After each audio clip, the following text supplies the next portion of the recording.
सोनपुर गांव में एक पुरानी हवेली थी। उस हवेली में रहती थी एक बूढ़ी सास, उसके 2 बेटे, 2 बहुएं और उनके बच्चे। घर कभी भरा पूरा था, पर छोटे बेटे के जाने के बाद आंगन की रौनक भी जैसे उसके साथ चली गई। सास का झुकाव हमेशा बड़े बेटे की तरफ रहा। उसे वही सही लगता था जो बड़ा बेटा और उसकी पत्नी कहते। अम्मा, अब बात टालने से कुछ नहीं होगा। सुनीता की बेटी अब बड़ी हो गई है। उसकी पढ़ाई, उसके कपड़े, उसका खर्च सब बढ़ता जा रहा है। घर का खर्च पहले से 2 गुना हो गया है। खेत से आमदनी भी कम है और ऊपर से 2 लोगों का अलग से खर्च। हम कब तक यूं ही संभालते रहेंगे माँ? महेंद्र को गए 1 साल हो गया। सही कह रहे हो बेटा। महेंद्र के जाने के बाद उनका सहारा भी चला गया। हम कितने दिन तक किसी और का बोझ उठाएंगे? हाँ अम्मा, यही सही है। पीछे जो पुरानी झोपड़ी है वही उनके लिए ठीक रहेगी। अगले दिन सुबह सुबह विद्या देवी सुनीता के पास जाती है। रूही फर्श पर बैठी पढ़ रही थी। तभी विद्या देवी कमरे में आई। बहू, तुमसे कुछ बात करनी है। जी कहिए माँ जी। बहू, अब हमें रूही की शादी कर देनी चाहिए। अब इसकी उम्र हो रही है और वैसे भी लड़कियों के लिए इतनी पढ़ाई काफी होती है। ये सुनते ही रूही का चेहरा एकदम सफेद पड़ गया। माँ जी, ये आप क्या कह रही हैं? रूही डॉक्टर बनना चाहती है और उसके पिता का सपना था कि उनकी बेटी अपने पैरों पर खड़ी हो। सपने देखना आसान होता है बहू, उन्हें पूरा करने के लिए पैसे चाहिए। महेंद्र अब नहीं है, तुम दोनों का खर्च कौन उठाएगा? सुनीता की आंखें भर आईं। हम बोझ नहीं है माँ जी। ये घर जितना वीरेंद्र भैया का है उतना ही महेंद्र का भी था। क्या हमारे हिस्से में कुछ नहीं है? इतने में दरवाजा खुलता है। वीरेंद्र और ललिता अंदर आते हैं। बात सीधी है सुनीता, जब भाई ही नहीं रहा तो अब तुम्हारा यहां रहना ठीक नहीं। पीछे जो पुराना घर है वही तुम्हारे लिए ठीक रहेगा। उसी वक्त रूही खड़ी हो गई। उसकी आंखों में आंसू थे, मगर आवाज साफ। चाचा जी, ये घर हमारा भी है। अगर पिताजी होते तो क्या तब भी हमें जाने को कहते? चलो रूही, जिस घर में अपने होने का हक मांगना पड़े वहां रहना ठीक नहीं। सुनीता एक छोटा सा बैग पकड़े खड़ी है। रूही अपनी किताबें सीने से लगाए हुए है। दोनों दरवाजे की तरफ बढ़ती हैं। रूही एक बार मुड़कर हवेली को देखती है। माँ, यही तो मेरा बचपन था। यही पापा मुझे पढ़ाते थे। यही उन्होंने कहा था कि मैं बहुत आगे जाऊंगी। क्या हम सच में सब छोड़कर जा रहे हैं? बेटी, घर दीवारों से नहीं बनता। घर वो होता है जहाँ अपने लोग साथ खड़े हों। अगर अपने ही दूर हो जाएं, तो वहाँ रुकना सिर्फ यादों को दर्द देना है।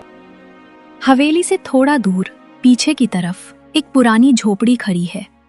मिट्टी की दीवारें, एक टूटी खाट कोने में पड़ी है। छत के एक कोने से हल्की धूप की किरण अंदर आ रही है। माँ, क्या हम यहीं रहेंगे? ये तो हवेली से बिल्कुल अलग है। हाँ रूही, कभी कभी भगवान खाली हाथ इसलिए करता है ताकि हम अपनी मेहनत से सब भर सकें। ये घर छोटा है, पर इसमें किसी का एहसान नहीं होगा। माँ, मैं पढ़ाई नहीं छोड़ूंगी, चाहे हालात जैसे भी हों। मैं पापा का सपना पूरा करूंगी। सुनीता उसकी तरफ देखती है। आंखों में आंसू है, पर गर्व भी।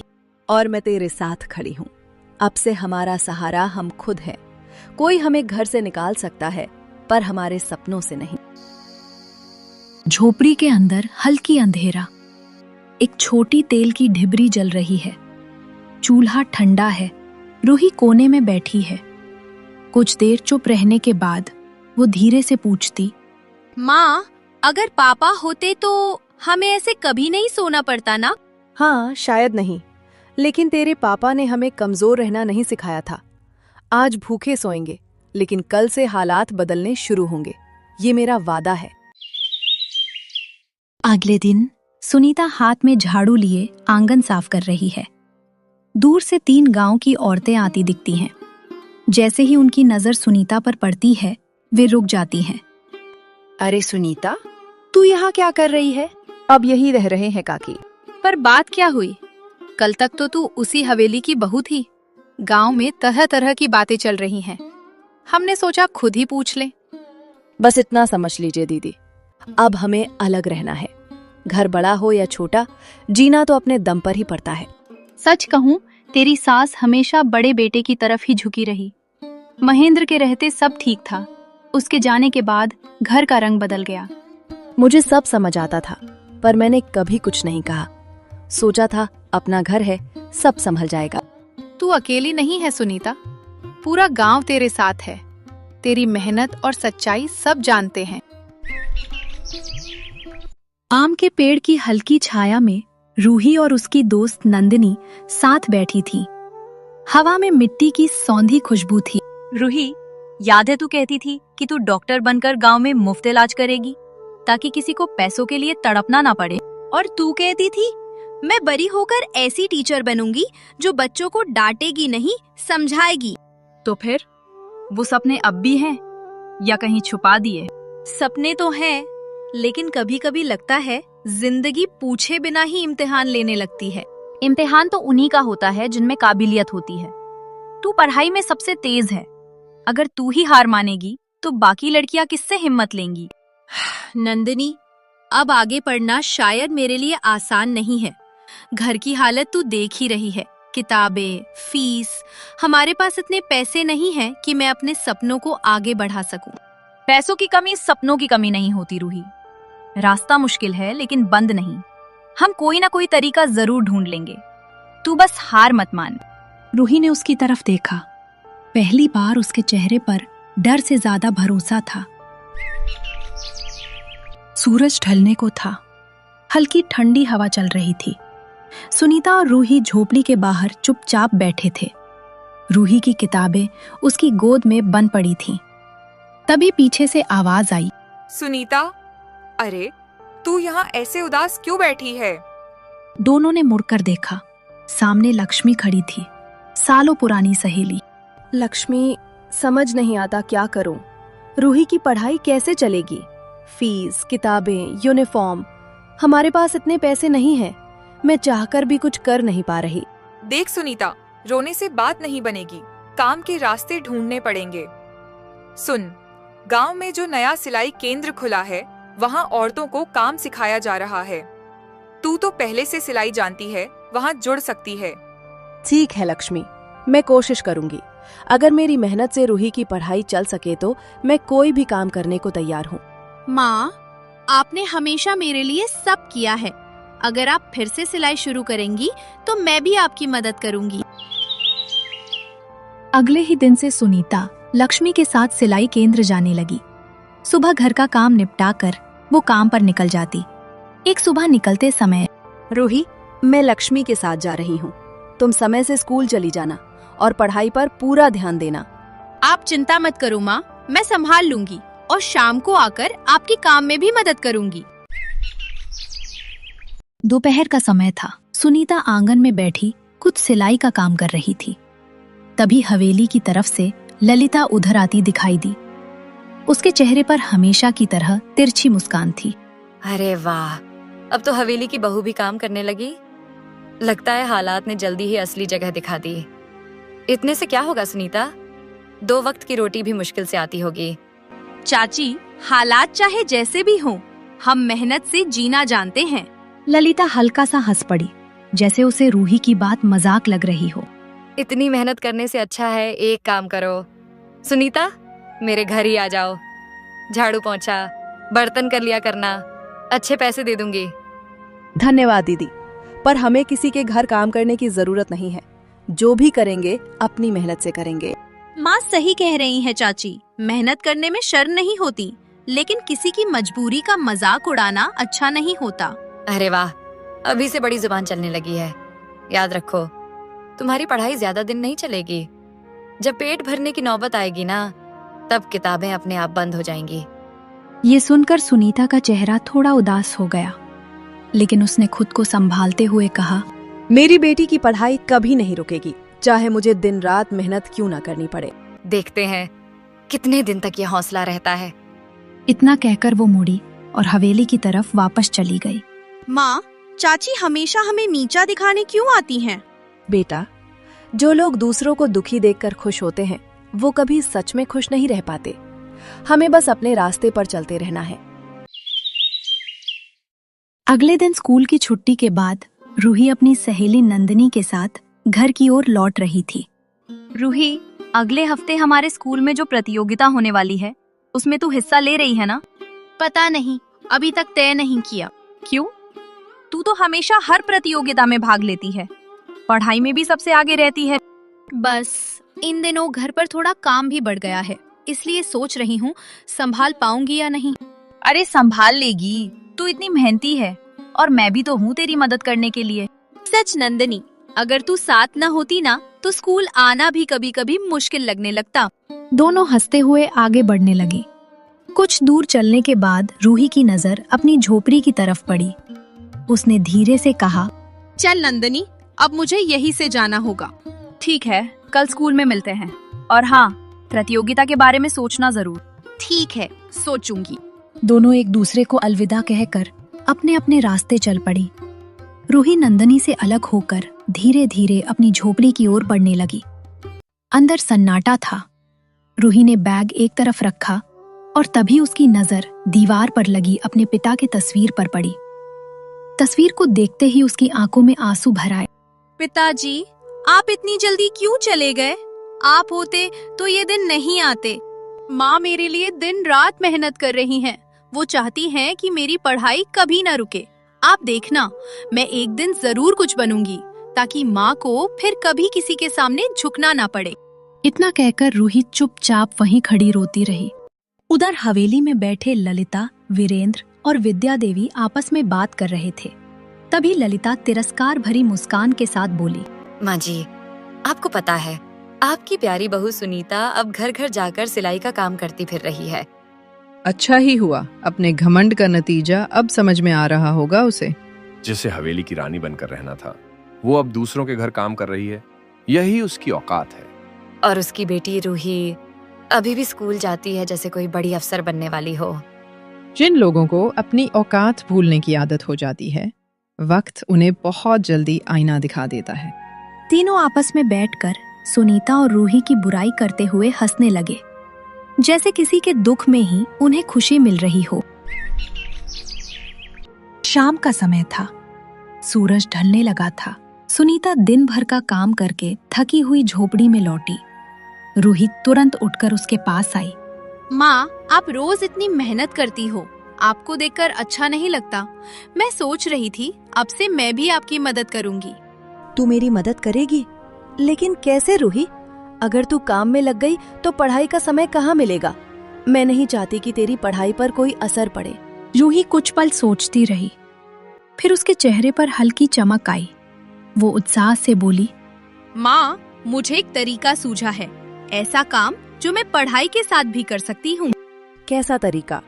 आपके पास जो पुराने कपड़ों के टुकड़े बच जाते हैं ना, उनसे हम कुछ चीजें बना सकते हैं, जैसे बैग, छोटे कालीन, टेबल मैट। सुनीता ध्यान से उसकी बात सुनने लगी। रूही आगे बोली, आप सिलाई तो बहुत अच्छी करती हो। अगर हम उन कपड़ों से थोड़ा अलग डिजाइन बनाकर ये चीजें तैयार करें तो उन्हें बाजार में बेच सकते हैं। लेकिन रूही, क्या लोग ये सब खरीदेंगे?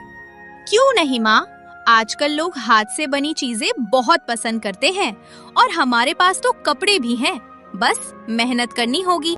सुनीता कुछ देर तक चुप बैठी सोचती रही। फिर उसने रूही की तरफ देखा। उसकी आंखों में गर्व था। वो धीमे से बोली, तू सच में बहुत समझदार हो गई है रूही। रूही मुस्कुराई और उम्मीद भरी नजरों से उसे देखने लगी। ठीक है, हम एक बार कोशिश करके देखते हैं। अगले दिन सुबह से ही झोपड़ी में हलचल थी। रूही घर के कोने कोने से पुराने कपड़े ढूंढकर इकट्ठा कर रही थी। सुनीता उसे देखकर हल्की मुस्कान के साथ बोली, अरे रूही, लगता है आज तो तू पूरे घर का सामान ही बाहर निकाल देगी।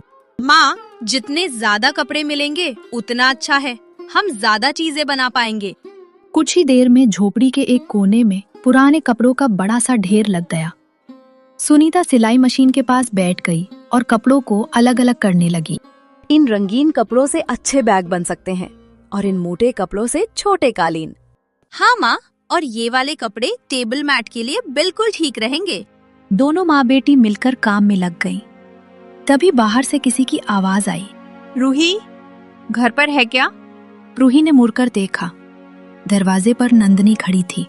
अरे तुम लोग ये सब क्या कर रही हो? हम पुराने कपड़ों से बैग, कालीन और टेबल मैट बना रहे हैं, फिर इन्हें बाजार में बेचेंगे। वाह, ये तो बहुत अच्छा विचार है। तो फिर मैं भी मदद करती हूँ। आज से मैं भी तुम्हारी टीम में हूँ। सच में? चल फिर ये कपड़े पकड़, इन्हें छोटे छोटे टुकड़ों में काटना है। तीनों मिलकर काम में लग गईं। झोपड़ी में सिलाई मशीन की आवाज गूंजने लगी। अगले दिन झोपड़ी में रूही, सुनीता और नंदनी के सामने तैयार बैग और कालीनें रखी थीं। रूही एक बैग उठाकर देखने लगी। माँ, देखो ये वाला बैग कितना सुंदर बन गया है। हाँ बेटा, मेहनत से बनाया है, अच्छा तो होगा ही। मुझे तो यकीन है ये सब बाजार में जरूर बिकेगा। अगर आज कुछ बैग भी बिक गए ना, तो हमारी मेहनत सफल हो जाएगी। भगवान चाहेगा तो जरूर बिकेंगे। तो फिर देर किस बात की? चलो इन्हें बाजार ले चलते हैं। तीनों मिलकर बैग और कालीन उठाती हैं और उन्हें लेकर बाजार की ओर निकल जाती हैं। बाजार के एक कोने में रूही, सुनीता और नंदनी अपना सामान लेकर खड़ी थीं। रूही थोड़ी घबराई हुई इधर उधर लोगों को देख रही थी। माँ, पता नहीं कोई खरीदेगा भी या नहीं। घबराओ मत बेटा, मेहनत का फल जरूर मिलता है। हाँ रूही, पहले दिन ही सब बिक जाए ऐसा जरूरी नहीं, लेकिन कोई ना कोई जरूर खरीदेगा। तभी उसी रास्ते से वीरेंद्र और ललिता गुजर रहे थे। अचानक वीरेंद्र की नजर रूही पर पड़ी।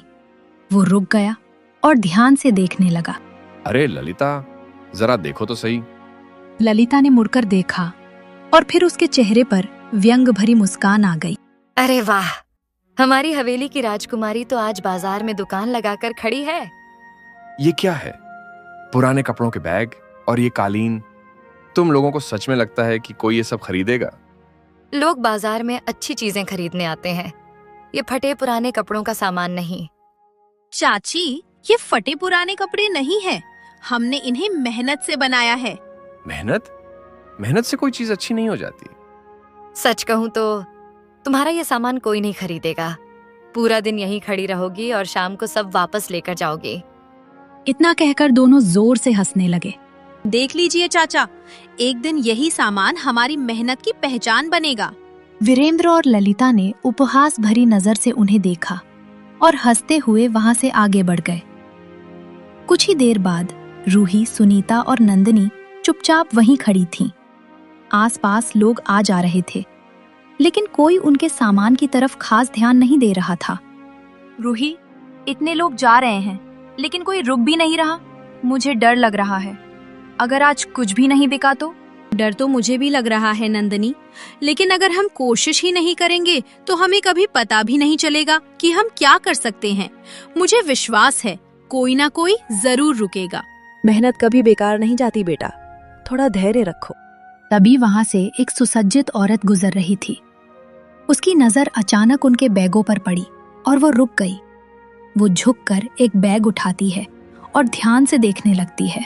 ये बैग किसने बनाया है? जी, हमने बनाया है। सच बताऊं, बाजार में तो हर जगह एक जैसे बैग मिलते हैं, लेकिन ये अलग है। इतने साधारण कपड़ों से इतना सुंदर और मजबूत बैग बनाना ये आसान काम नहीं है। रूही की आंखों में उम्मीद चमकने लगी। मुझे ये बैग दे दो, और वो नीला वाला भी। मुझे लगता है मेरी बेटी को भी ये बहुत पसंद आएगा। आप सच में खरीदना चाहती हैं? क्यों? तुम्हें लगता है मैं मजाक कर रही हूँ? तीनों हल्का सा हंस देती है। रूही जल्दी से दोनों बैग उसे दे देती है। ऐसे ही मेहनत करते रहो, एक दिन लोग तुम्हें पहचानेंगे। कुछ ही दिनों में सब कुछ बदलने लगा। रूही के बनाए कपड़ों के बैग और छोटी छोटी कालीनों की चर्चा धीरे धीरे पूरे गांव में फैलने लगी। अब हाल ये था कि दूर दूर के लोग भी उसके सामान को देखने और खरीदने आने लगे थे। बाजार में रूही के सामने अक्सर भीड़ सी लग जाती थी। रूही, कुछ दिन पहले तक हमें समझ नहीं आ रहा था कि आगे क्या करेंगे, और आज देखो लोग खुद चलकर तुम्हारा सामान खरीदने आ रहे हैं। माँ, ये सब हमारी मेहनत है और आपकी हिम्मत भी। अगर उस दिन आपने मेरा साथ ना दिया होता तो शायद मैं ये सब करने की सोच भी नहीं पाती। दोपहर का समय था। बाजार में हलचल थी। जहां रूही अपना सामान बेचती थी, उसी के पास वीरेंद्र की प्लास्टिक बैग की दुकान भी थी। पहले वहां काफी भीड़ रहती थी, लेकिन अब दुकान लगभग खाली पड़ी थी। दुकान पर खड़ा नौकर रमेश ये सब देख रहा था। चलो जल्दी पहले रूही के पास चलते हैं। उसके कपड़ों के बैग बहुत अच्छे होते हैं, मजबूत भी और दिखने में भी सुंदर। हाँ, और सबसे अच्छी बात यह है कि वो पुराने कपड़ों से इतने काम की चीजें बना देती है। प्लास्टिक के बैग से तो कहीं अच्छे हैं। रमेश ने ये देखा तो वो परेशान हो गया। शाम होते ही वो जल्दी जल्दी हवेली पहुंचा जहां वीरेंद्र बैठा हुआ था। मालिक, मुझे आपसे जरूरी बात करनी है। क्या हुआ? ऐसे क्यों घबरा रहे हो? मालिक, पिछले कुछ दिनों से दुकान पर बहुत कम लोग आ रहे हैं। ज्यादातर ग्राहक तो सामने वाली लड़की रूही उसी से बैग खरीद रहे हैं। क्या कहा तुमने? जी मालिक, लोग कह रहे थे कि उसके कपड़ों के बैग ज्यादा मजबूत हैं और दिखने में भी अच्छे हैं, इसलिए सब उसी के पास जा रहे हैं। वीरेंद्र का चेहरा गुस्से से लाल हो गया। वो अचानक खड़ा हो गया। उस लड़की की इतनी हिम्मत, जिसे मैंने घर से निकाल दिया था, वही अब मेरे ही सामने दुकान लगाकर मेरा नुकसान कर रही है। रमेश चुप खड़ा रहा। वीरेंद्र की आंखों में अब गुस्सा और जलन साफ दिखाई दे रही थी। अब मुझे समझ आया उस दिन बाजार में इतनी भीड़ क्यों थी। लगता है अब मुझे रूही को उसकी औकात याद दिलानी पड़ेगी। अगले दिन बाजार में भीड़ थी। रूही की दुकान पर लोग बैग देख रहे थे। वीरेंद्र गुस्से में उनकी दुकान की ओर बढ़ता हुआ आ गया। वाह, तो ये है तुम्हारी बड़ी दुकान। उस दिन भी कहा था ना मैंने, 2-4 पुराने कपड़ों के बैग बेचकर खुद को बहुत बड़ा व्यापारी मत समझने लगना। भैया, हम बस अपना गुजारा करने की कोशिश कर रहे हैं। किसी का नुकसान करने का हमारा इरादा नहीं है। गुजारा? मेरे सामने दुकान लगाकर मेरा ही धंधा चौपट कर रही हो और कह रही हो गुजारा कर रही हो। हम कोई गलत काम नहीं कर रहे हैं चाचा, बस मेहनत से अपना जीवन चलाने की कोशिश कर रहे हैं। सुनीता, अपनी बेटी को समझा दो, ज्यादा ऊंचा उड़ने की कोशिश ना करे। अगर मेरी बात नहीं मानी तो याद रखना, तुम्हारा यहाँ टिकना मुश्किल कर दूंगा। वीरेंद्र जी, लड़की सही कह रही है। वो मेहनत से काम कर रही है, उसे क्यों रोक रहे हैं? और सच कहें तो उसके बैग सच में अच्छे हैं, इसीलिए लोग खरीद रहे हैं।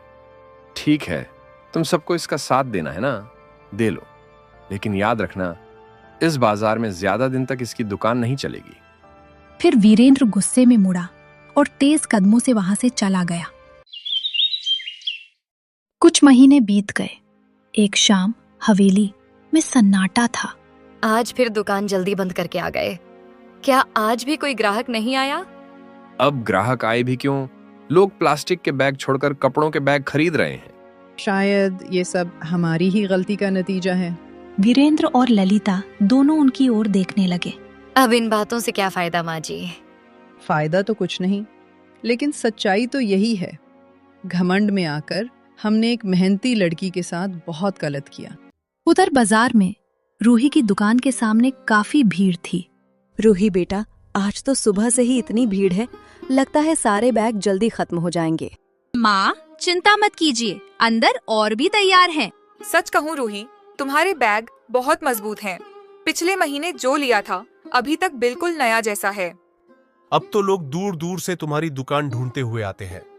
तुम्हारा काम पूरे इलाके में मशहूर हो गया है। एक समय था जब हमारे पास कुछ भी नहीं था, और आज भगवान ने सब कुछ दे दिया। रूही ने माँ की तरफ देखकर धीरे से कहा, माँ, ये सब आपकी हिम्मत और विश्वास की वजह से हुआ है। अगर उस दिन आप टूट जाती तो शायद हम यहाँ तक कभी नहीं पहुँच पाते।